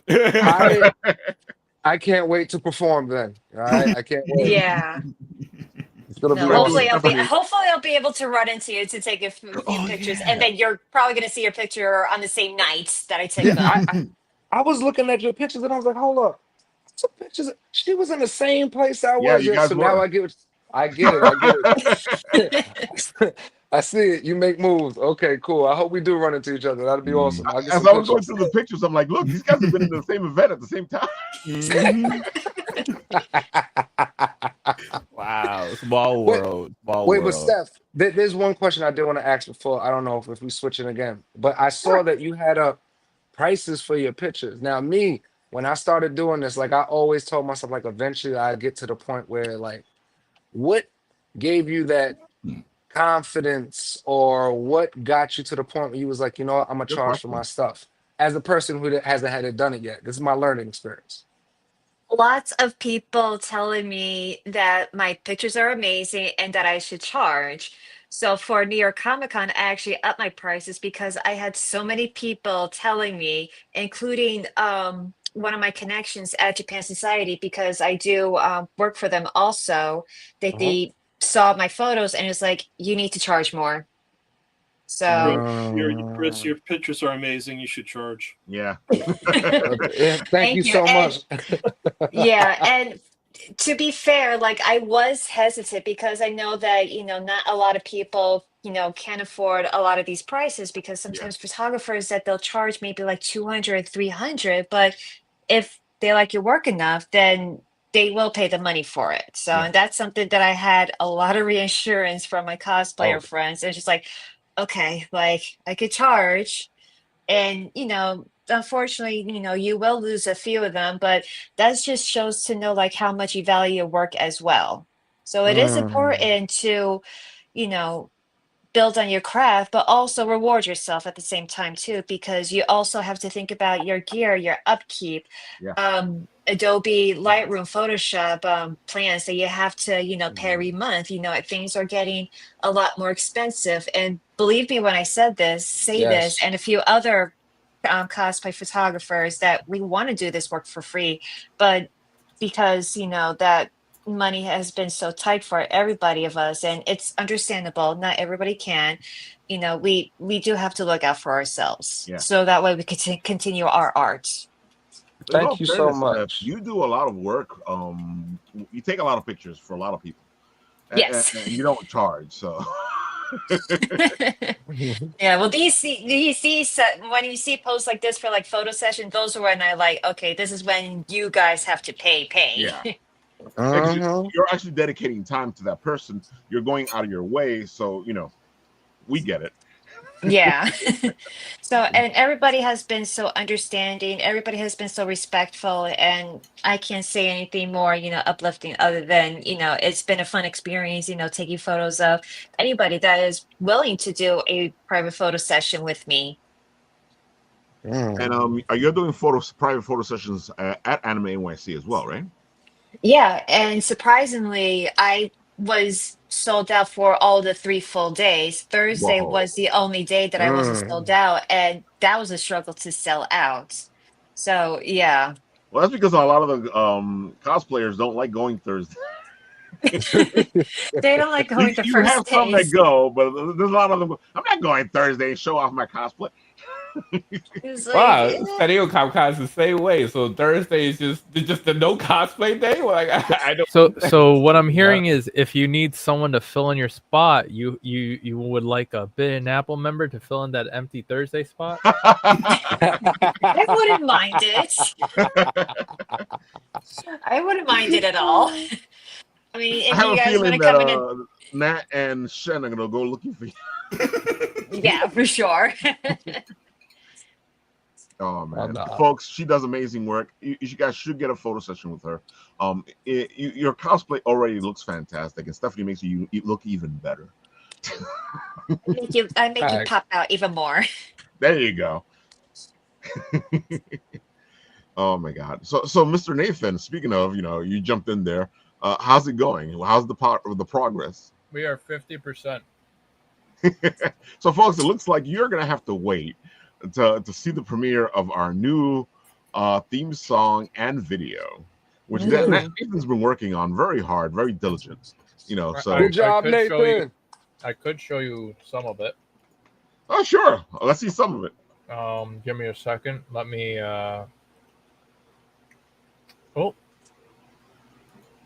Oh, I don't like that. Oh, that sounds like it's gone now. It's like, oh no, No, did it's trying to do I things. accidentally hit the delete button? Exactly. I've been there for that one. I hate when that happens. There we Oh my go. God, that is- Alright, let me go. That is this, everybody's and then worst there's nightmare when you accidentally Yeah. delete something. It's just like, no. Dude, when we used to do the conventions and we had to do the pre-recorded interviews with the 35 millimeter, until I got Nat, I was one of the ones doing the freaking editing, and there was times where I would lose everything and have to start all over again. Shit. All right, Yeah, are we bro. ready? Yes, Let's yes. go. Okay. Preview. All right, hold on. I gotta get rid of this, and I gotta add. Ah, he's There we go. making me restart it. Oh no. Uh-oh. Control Z. Are we ready? Yeah, go for it. Okay. Ooh.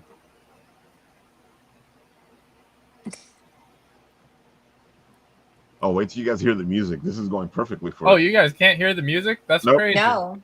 I have the music playing. Oh, I was just bouncing in my head to what I thought was going to be there. Exactly. That's what I was And that's doing. pretty much it. I like what I'm looking at, and since I know the music, because I hired a friend of ours to do a special song for us, so this should be very interesting, folks. I'm telling you, you guys are going to be very, very happy with what Nathan put together with the music we have. I see And that Andrew's is- in there going, "Is this live?" Yes, we are live.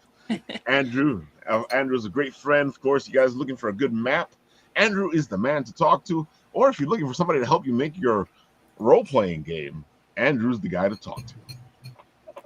All right, Andrew. Now I know who to talk to. Exactly. Andrew's been doing this stuff for a while, and he's actually worked for for a couple of the companies. That's awesome. That is awesome. Bro, you do these meetings often? I am very new to this, but this is like cool. I like it. The show? Yeah, the show. The show is live every Monday at 7:30 p.m. Eastern Time for Apple Bites, and every Wednesday for 10:30 p.m. Eastern Time for the Written Writ. Oh, yo, he was ready with the voice and everything. All right, man. Like, that's how Rob is you always do it, man. prepared. The voice is Exactly. Ready always for the- needed, I'm also was one of those people that was being told over and over and over until I figured it out that I should be in radio. And Absolutely. Definitely. after this figuring out that I suck at math and I hate math, because I was going to be a mechanical engineer, I sat there and said, you know what? Broadcasting it is. So I went to school for broadcasting and got my associate's degree in broadcasting. So Well, you bro, and Jeffrey should have a show together. Absolutely. I'll watch it. I'll listen Yes. to it. Yeah. I'll definitely like Hey, I'm that'll down. be it. Of course. Like, and call it the deep voices. The deep voice. That'd be perfect. Voices of the deep. Voices of the deep. Yeah, Voices of the There Deep. you Even go. better. Voices of the deep. So, what do you want to talk about today? I don't know what you want to talk about today. It was Just two of you guys, deep voicing one another. Yeah. so that actually happened one time. I went to a Cox Cable, which is our internet service here. Here's another one: the Bombastic Bass Boys. The bombastic bass. Oh, I love that. Yeah. I love that. The bombastic bass boy. That's a killer. That's a good one. But yeah, so I was heading to Cox Cable, and there was a gentleman there who was helping me getting my modem. And the minute we started talking, we just looked at each other. We were just like, I just asked him, like, does it feel like we're talking to ourselves? Because we always have the exact same and then the exact same tone. And then 3 customers turned to the side, like, yeah, we heard you. We were thinking both of you should be on the radio together because you two have the exact same voice. You look different, but have the exact same voice. Both of you should be on the radio, and people will be confused of who's talking to who. The funny thing is, I've had that happen to me. I forgot what store I was at, and me and the person behind the counter were talking, and one of the people in the store came over and goes, "I thought I was listening to a podcast." Yes. It's so cool when that happens. It's so cool when that happens. There goes the Son of Saint.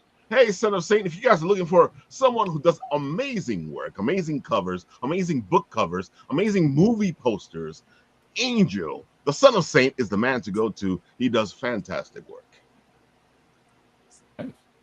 Yeah, folks. Yeah. I don't know. The Son of Satan just threw me off so much. I just kept hearing it over and over. I'm very direct. I'm sorry. I'm blunt. There's the New York. He There's is the New the Son York. of a Saint. Yeah, I'm from the He's the Bronx. son of a saint. Oh, okay. Yeah, son of a saint. Yeah. He was like son of Satan. I'm like, I was wait, like, oh, he's watching this right now. Okay. Oh yeah. All right. All right. That's So, different.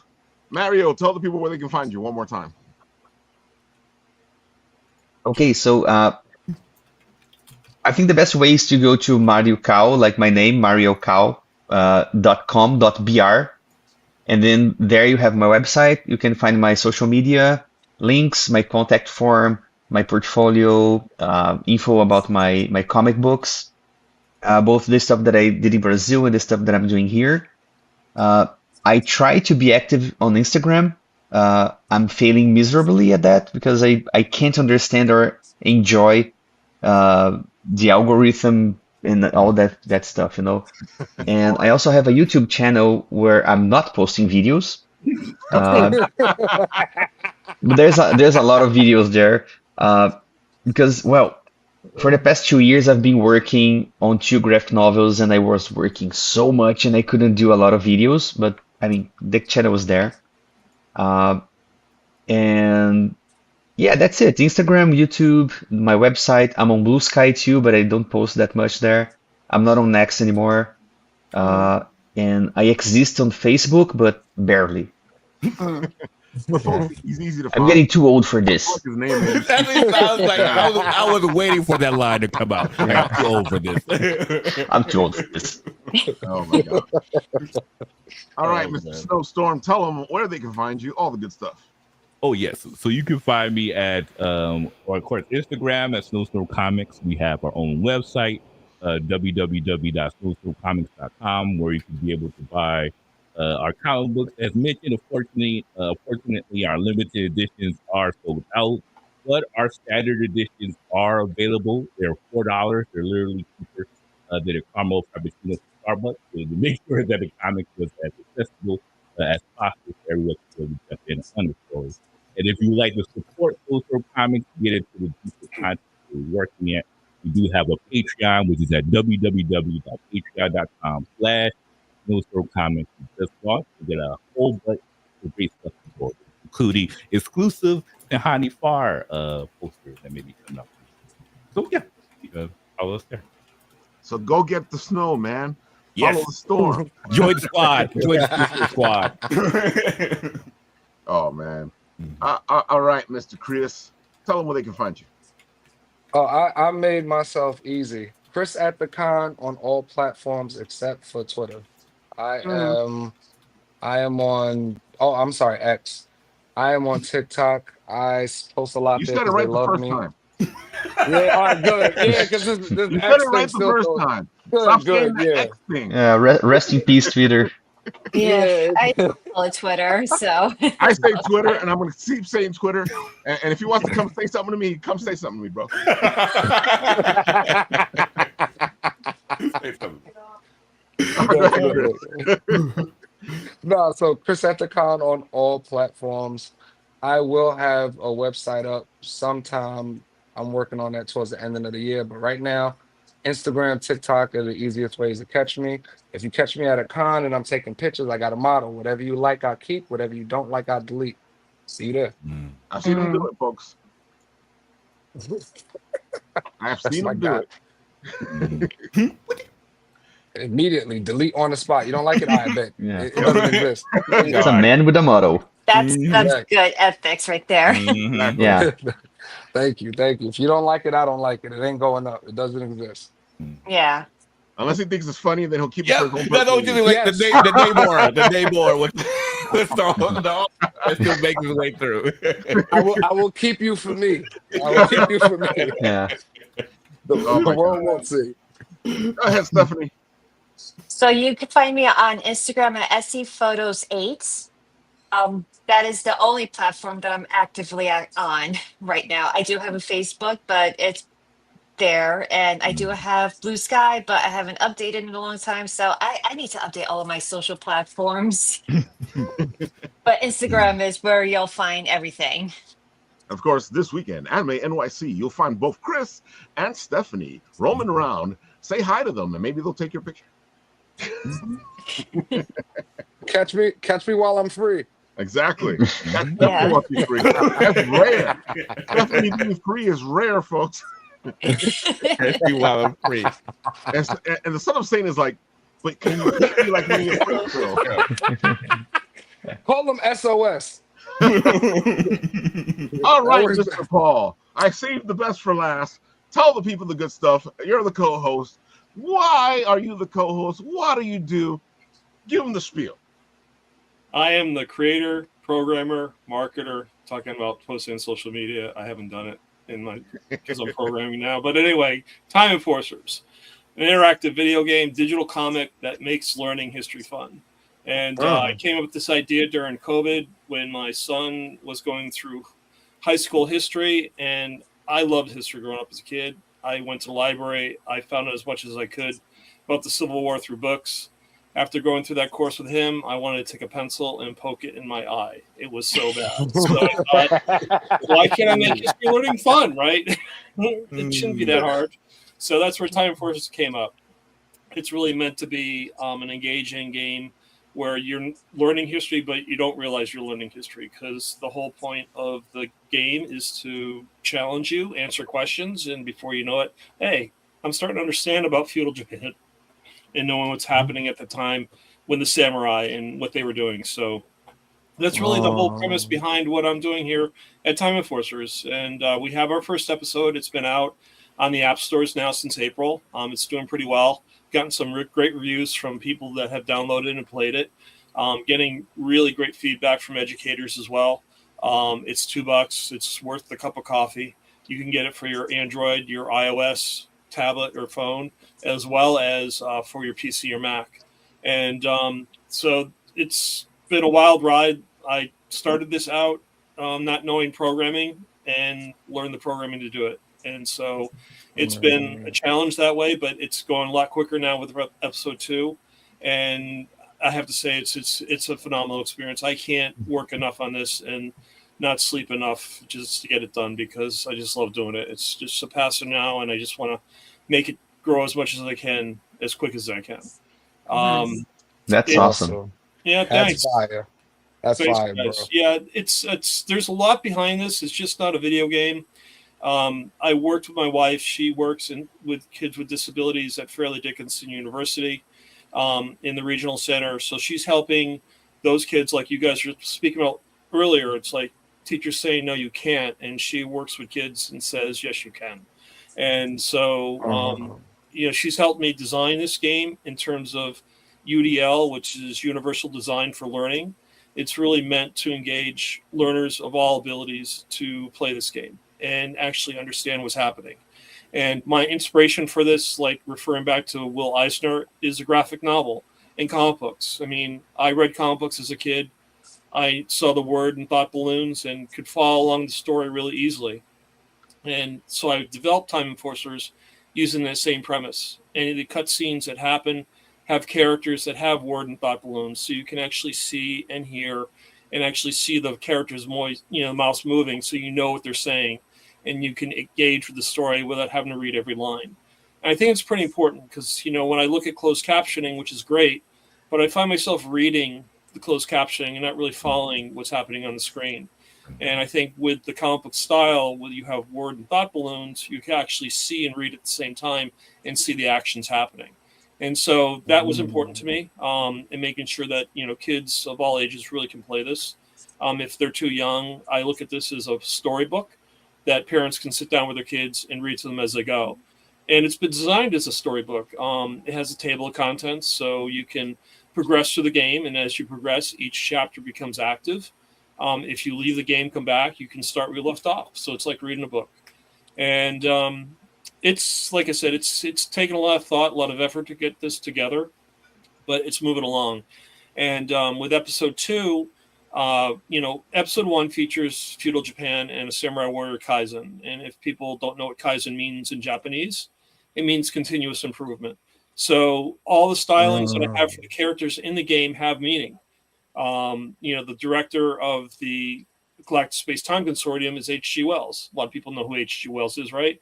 Well, he also invented The Time Machine, which is the book, he wrote. And so that's tied into the game. Another character who I dress up as at cons is C.T. Huygens, who is actually based on a physicist from the 18th century called Christian Huygens. He's from Holland, and he invented the pendulum. And it's like working details into that, like kind of learning history that you don't realize you're learning at the time is really the whole point of what I'm trying to do with this.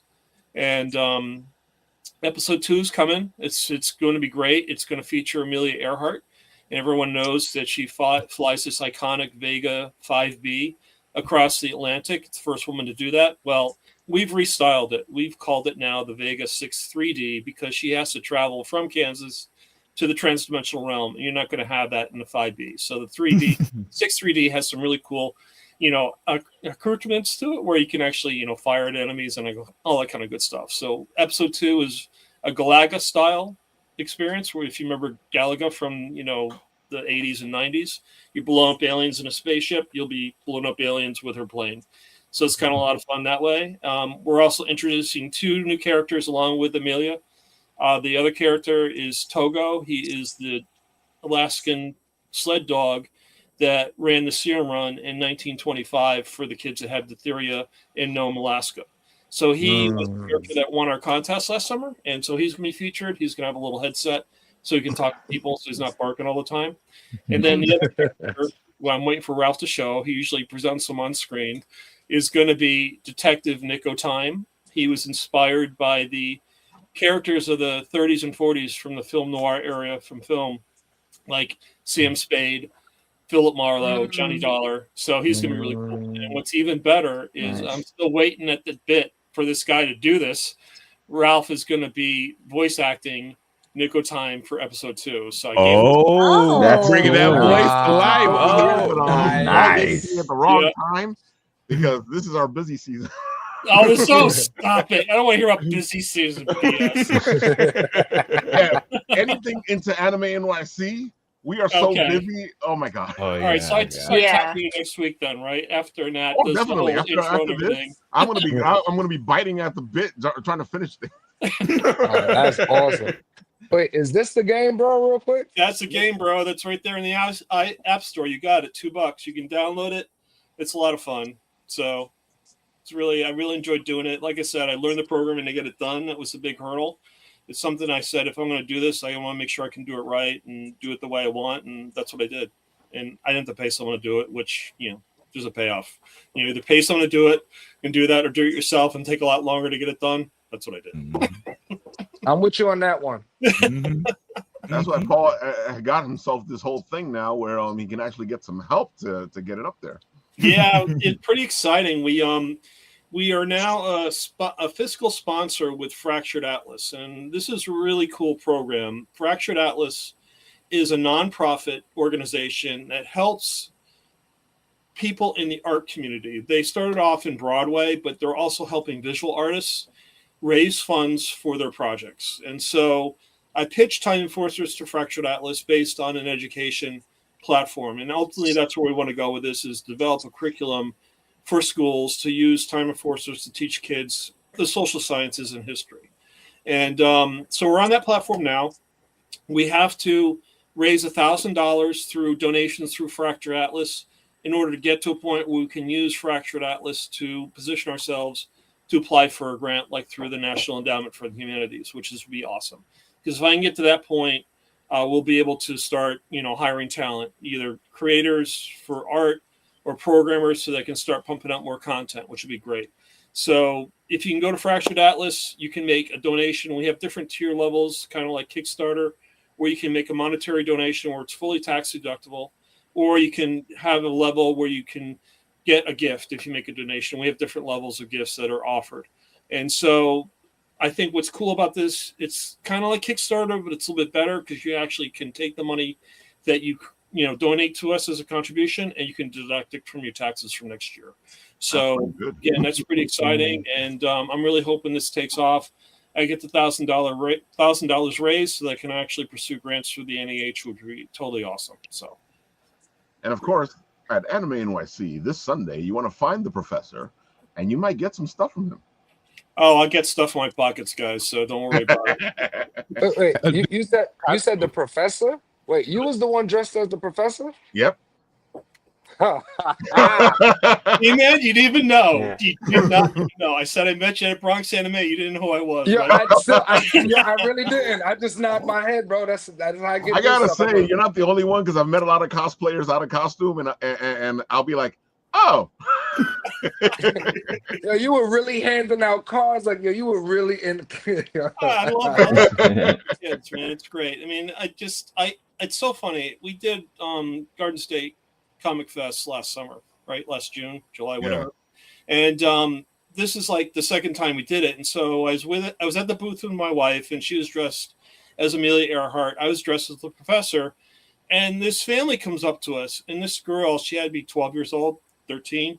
She goes, Dad, this is the guy that gave me the prize last year because I entered their contest. It's like, oh, blew my mind. This is great, man. She remembered me from a year ago, and I made an impact. And it's just like, this is so cool. This is what it's all about. It's like getting kids turned on to history and show them how much fun it can be, instead of being a chore, learning dates, which people will never remember. It's all about, like Ralph said earlier, it's a history, it's a story. And you can actually learn about real life action heroes, from Greek tragedies or from the Roman Empire or from the Dark Ages. And it's so cool. I mean, these people have done great things, and people continue to do great things. And we're really trying to showcase almost anything. And I'll give you guys a little hint.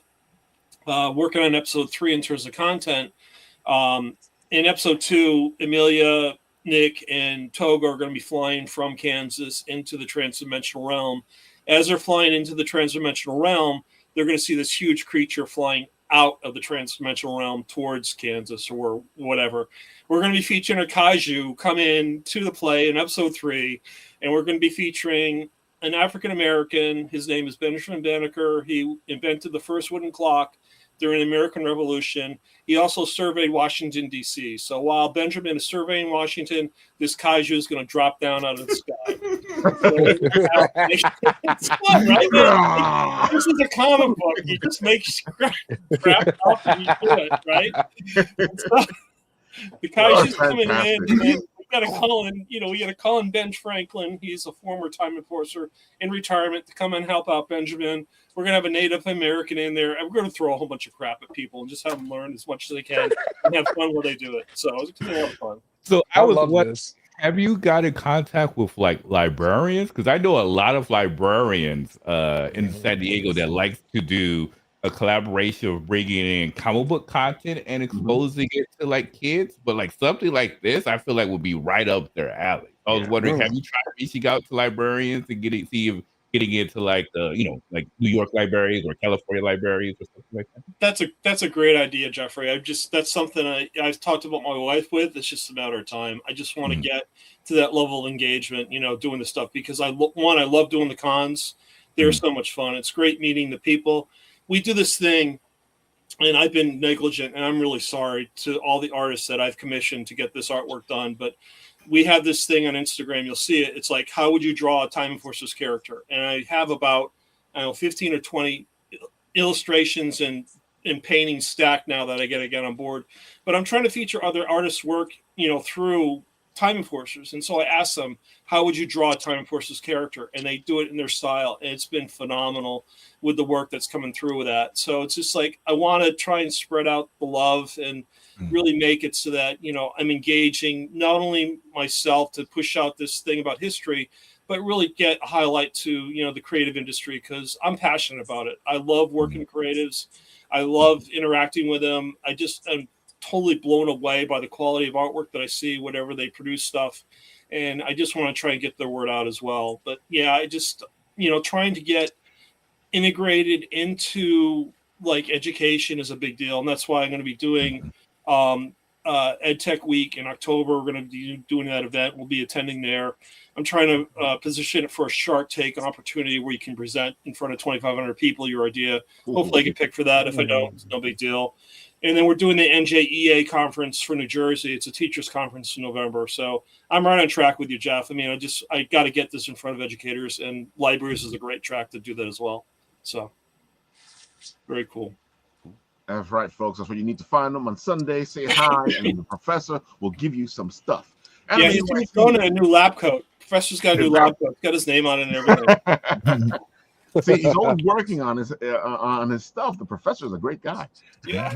The wig's a little hot. I think I got to grow my hair out and dye it white. It'll be a lot easier. So probably would be a lot easier, a lot cooler too. My wife won't like it, but that's okay. If you're like melting on you, you should see what happens to the professor when it gets hot.